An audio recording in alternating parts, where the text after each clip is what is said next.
The new Corolla Cross. Fill it with friendship and family. The new Corolla Cross. Filled with life. iDisky TV powered by World Sports Betting, iDiskyTimes.co.za. As well as Slapper Tina, Smuggle Lumjalo with Kaiser Chiefs, ne Golden Arrows. There was a post-match interview with coach Mangoba Mneti. No sonda, but a super sport. You could see, because if volume below, but you could see Mangoba Mneti was fuming. And Kauya Parkla website here to www.iDiskyTV, even iDiskyTimes.co.za. It has been quoted by Coach Mangoba Mneti saying Aidan McCarthy is offside and we lose the game, nobody cares. We are not playing for 500,000 here. We are playing for 20 million. So we should consider looking into this thing of VAR. Otherwise, we will keep losing matches like this. We lost another game because of an offside goal. That does not make me feel good. When you lose matches, people sing like this, that they have won the match. But reality is, we won the match against, we won the game against the laws of the game. That is Coach Mangoba Mneti. Kla interviews ngakhange sive thina ngendaba but abebeyimamele bayikotile word for word, he was not misquoted. Hlobam bese ubukela umdlalo asuthetha thina kakhulu ngeoffside bese kuthethiwe kakhulu ngayo, but thina sithethe ngomdlalo namhlanje weGolden Arrows neKaizer Chiefs. Kaizer Chiefs just 2 points away from nina ke baphathi beleague, iMamelodi Sundowns. Singendawo thina singabanye. Kaizer Chiefs, they are chasing e-league title. Bobzin, Madam Shabam, right? Right, Shane. Unfortunately, Coach Mangoba kumele understand akusuye yedwa khalayo. Khalas baningi. Sasa kungomunye. Sikhalas baningi. Njalo sikhala sibaningi, so kungendlela kwenzeka ngakhona aqali ngaye kumele understand agcine ngaye naye khona lana mhlambe kuzokhala omunye uma ngabe babhekane naye because sihlala sizibona lezi zinto zenzeka. Alright Shane. I'm okay, my brother. Yeah, ithi ngibulise amadoda la studio Shane. Yazi ngizwa kunama footstep since from igame yezolo Shane. Bengakuzwa ngalesa sikhathi mhlambe ngabo December, but after igame yezolo nama footstep engwazwayo. Bengizwa ama footstep mhlambe nje kuzwakala ngathi kuhamba umuntu oyi1. Manje ngizwa ngathi ama footsteps emaningi. Angazi wena khona umsindo ozwayo la ngemva kwakho. Was it? The person who should be hearing as a footstep is the one who's leading. So yes, if I'm sure I'm not diva nix man. Awuzwa nix. This one. Shane, ama team aseGauteng wonke awu3 ahlezi. Lapha phezulu. Yeah. Ngiyacabanga ukuthi uma ngabe le league izodlala the way ingakhona so. Nje nawe ungasheshi udlale lama game wakho onawo manje. Uqhubeke nje kudlalwe so. Sizabukela ama game right kulama game esiwabona ngabo February, especially lama A game esiwabona. Kuzoba mnandi because angeke ibe khona le gap. I know ukuthi A game is an A game, but uma yohlangana nokuthi kukhona ofuna ukuba phezulu komunye ngakwema point Shane, ngiyacabanga ukuthi lama game azoba mnandi kakhulu. Ngiyacabanga kuzoba lithi kakhulu Shane. Uthi kuzoba mnandi kakhulu mshobam. Kakhulu Shane. All right. Umdlalo namhlanje ubone njani Kaizer Chiefs, Golden Arrows? Kaizer Chiefs xa utsho ngapha kwi-stats they had 7 shots on target. But how many clear-cut chances esinozibalula past it? Okay, these were the clear-cut chances. Can you say that goal was a clear-cut chance? It was a clear-cut chance because it was created and you could see Aidan McCarthy, Atticus, the Kaizer Chiefs, they were all there looking to score the goal. So Singapore is an obvious, not an obvious, but a chance. So out of that 7, how many would you say, okay, if Kaizer Chiefs ngakora ngapha bembona scorer ngethile we keep Golden Arrows to kubuza kahle, would you say he made some crucial saves namhlanje to save Golden Arrows? Yeah, not exactly Shane, but akhona ama save awenzile. I-handling abe nayo. Khona la ubona khona ukuthi Chiefs ibe nawo ama chances. Created chance, they can score. Yeah. Ngaphandle kwalela goal. Umbanjwa wasayivile lawo mabhola uma ungabheka. Ngiyacabanga ukuthi same na Golden Arrows kwenzekile lokho la sibona khona boNdlovu bangayitholi le target, but baku good position ukuthi they can score, you understand. So Shane, ithi ngibabongise Mqomlo Kaizer Chiefs. Sure.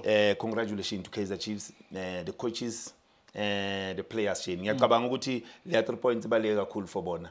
even though mhlawumbe ngathi iningi lethu sibonakala ngathi si writer of iKaizer Chiefs sibheke iSundowns nePirates but ifootballing ngendlela ayina therefore Shane kuningi okungayenzeka njengoba ubona wonke lamaqembu lapha u3 awasengakadlalani wonke safuna umunye odlala nama team awu2 you understand it's a home and away so ngiyacabanga ukuthi Shane iChiefs idlale kahle kakhulu mina ukuthi iphumela la point because sibonile ukuthi it was not an easy game for bona uyabona ukuthi bebadlala ngama moment na iArrows ifika la 10-15 minutes i-gain ball position na iChiefs ifika la 10-15 minutes gain ball position uma ungabheka the way icala ngakhona iChiefs ayizange nikeze iArrows le space sokuthi iArrows kumele isebenzise le pace esijwayele iba nayo iforce iArrows ukuthi idlalele kuphi idlalele emuva Shane so ungayibheka lento leya eyenziwe iKaizer Chiefs ukuthi asizame ukuthi singabaniki isikhathi sokucabanga because they know ukuthi i-team efana neGolden Arrows labafana bane speed bane skill ubonile ukuthi the way iChiefs istructure ngakhona from lapha emuva beba okay ephepheni uzobona abadlala nga4 but ungabheka basebenzisa umunyane kakhulu ukuthi kuyo sebenza kulela side then uma ungabheka uAiden ngapha ka left bekangena yila khona ubona uModi naye today angakhona ukusebenza ngalendlela because ngathi into engibhekile ngoModi off the ball khona kwenzayo esingakuboni because you know ukuthi ibhola iTV icamera isonisa lapha so ngiyacabanga ukuthi bayamgcina lo mdlali le energy anayo because ngiyambona sometimes ukuthi Aiden uma hambile uyakwazi ukuassist abuye ngapha because bekufika la Chiefs bakhona na 2 yamaras defense which is the 2 center back ukwinika noMiguel they allow ama wing back wabo ukuthi attack la khona sibona abomodi kumele ukuthi bangene ngaphakathi you understand so ngibonile ukuthi yenzeke kwaze kwaba kaningi into efana naleyo but give credit kulabadlali abalaphakathi uMabuye noNdlovu I think ba function well because most of the time abantu abadlala lapha banokudlala ama back pass kakhulu bangafuni ukudlala ama forward pass banga attack so ngiyacabanga ukuthi badlale kahle kakhulu Shane even though isupply ngibone bamncisha nje umdlalo ofana noSilva akazange ayithola ngalendlela but being happy ngoSilva man the first 10-15 minutes kunamabhola bekafika kuye bekakwazi ukuthi kumele enzeni sometimes bekadlala ama one touch sometimes beka receiver so ngiyacabanga ukuthi isizathu sokuthi mhlambe angabonakalanga mhlambe ngama shot on target nanani lo yamdlali ukuthi ilo isupply kuye bebe incane Shane angifuni ukutshela manga so ngiyacabanga ukuthi bayithole right because ngibonile nama sub wabo the way basebenzisa ngakhona ukuthi besekazama ucoach ukuthi ufuna ukurefresha leya team uma akhipha abadlali abafana nabo Monyane uletha abadlali abafana nabo Solomon was trying ukuthi ufuna ukustopha yona lama winger weGolden Arrows ukuthi anga attack because besimbabona abadlali abafana nabo Dlamini umdlalo ofana Ndlovu ubheke aboKhumalo bese kuforced ukuthi babuye bazo assist abo Maxwell ngapha ngani nomdlalo ofana noCele ngapha kumele abuye ukuthi azo defend njengoba badlala lapha ku left so ngiyacabanga ukuthi Shane i-team efana neChiefs isebenzile Shane isebenzile ukuthi sinikeze kumele sisebenze Shane ukhumbule kumele sisebenze uma lama team kanje sibona computer kanje kumele sisebenze Shane so ngiyacabanga ukuthi badlale kahle kakhulu Shane ukuthi bathole le 3 points baphume nayo lapha FNB so excited Golden Arrows Shane ungangibuzanga ngifuna ukutshela ngocoach Manqoba ngiyacabanga ukuthi bekalindi Chiefs ukuthi ivule space ababambe ngepace but beyanganasi striker because uthethe uNdlovu uma ungambheka umdlalo bese ayinkinga nomdlalo ofana noThokozani ngapha uKhumalo so because bonke aboKhumalo abangapha bekubadlala kumele attack ngabo bahlangane noNdlovu because kunomdlalo omuhle kakhulu Shane in the middle of the park I think it's jersey number 19 Isaac Seysa Shane makancane lo mjidi Isaac Seysa ngiyacabanga ukuthi lo yamdlali the way adlale kahle ngakhona Shane uyazi uCalm uyambona ukuthi umbheke ieyesight yakhe lo yamdlali uyascan ibhola ma receiver ngiyacabanga ukuthi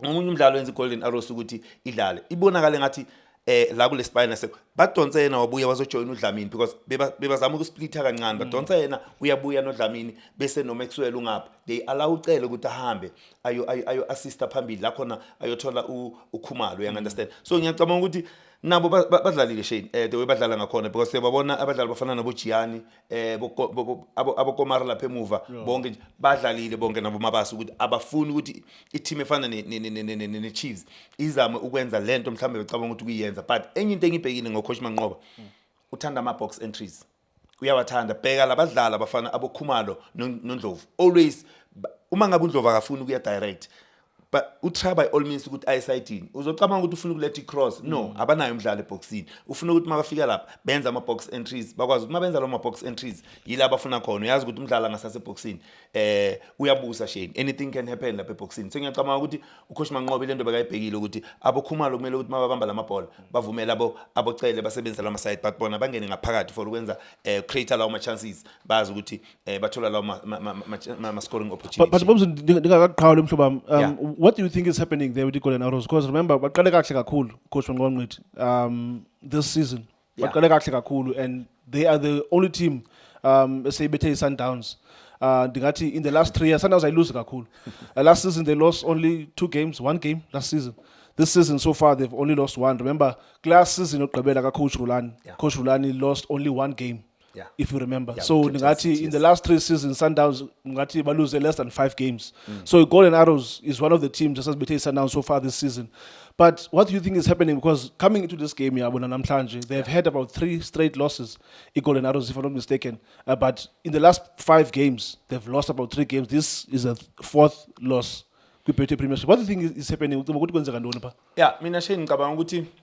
into manje eShaya Golden Arrows ngicabanga ukuthi coach Manqoba ubeka abadlali abane experience kulesa squad sakhe kakhulu ngaphandle yes he's winning ngalentwana esizibonayo but le experience yabo Ndwandwe yabo Sibiya kwayena umdlalo ofana noNguse lesa striker uyambona beka sebenchini but ningi abadlali ababeke ebenchini la ngicabanga ukuthi mhlambe lesa spillion sabo besinganceda le team ekhona lapha Golden Arrows ukuthi no at least basebenzise lesa spillion because abondwandwe khumbula ukuthi bekubadlali nabo Van Roy bekubadlala badlala ngasonke isikhathi but ukufika kwakhe abasabonakali ngalendlela labo badlali sekudlala labo badlali mhlawumbe ngicabanga ukuthi ubuild leya team ngabo uya understand because abaningi uyabona ukuthi basha labadlali ubuya kuyobalanda even they want Mutizo left exactly you understand so kusho kona ukuthi wena Shane uma uthi uyibheka lento le ubhilivela la kule intwana but uyabadinga abadlali abane experience abadlali abafana nabo Sibiya abondwandwe ukuthi babe khona kule team so that sometimes amanye ama game uyabadinga la khona ukuthi akumelanga uyilose le game entweni esifana nama game management you understand because decision making ungabheka sometimes uthola ukuthi le ntwana ziyadlala kahle but kunala khona zilekha khona mhlambe ngeexperience ukuthi bekumele le game bayiwile so ngiyacabanga ukuthi nako lokho kungaba kwi-Coward Golden Arrows ukuthi ingasebenzisi mhlambe lesa spillion because bheka nalapha up front they don't have umdlali mhlambe ngathi he can lead lesa striking force ufuna ukuza mhlambe ngokuthi eze ngebhola abanokhi ibhola so ngiyacabanga ukuthi ile reason maybe Shane ngibona ngathi ingaba ikhosa konke lokho Golden Arrows Bobson thank you so much mhlobam for your analysis besibukela umdlalo weGolden Arrows before ivala Shane okay Chiefs isendleleni kabani Bobson ngicela ubheke emva kwakho khona abantu abazayo and bazokusurprise Shane mina ngikujwayele lokho wena ukujwayele ukusalwe emuva Shane mina ngikujwayele so ngicela ukuthi ibheke Shane Real Madrid is leading against Monaco. Bobson, okay, Masival. Luchasa has already given us a signal. Good no, except Sugo Madrid must score again. Kaizer Chiefs won.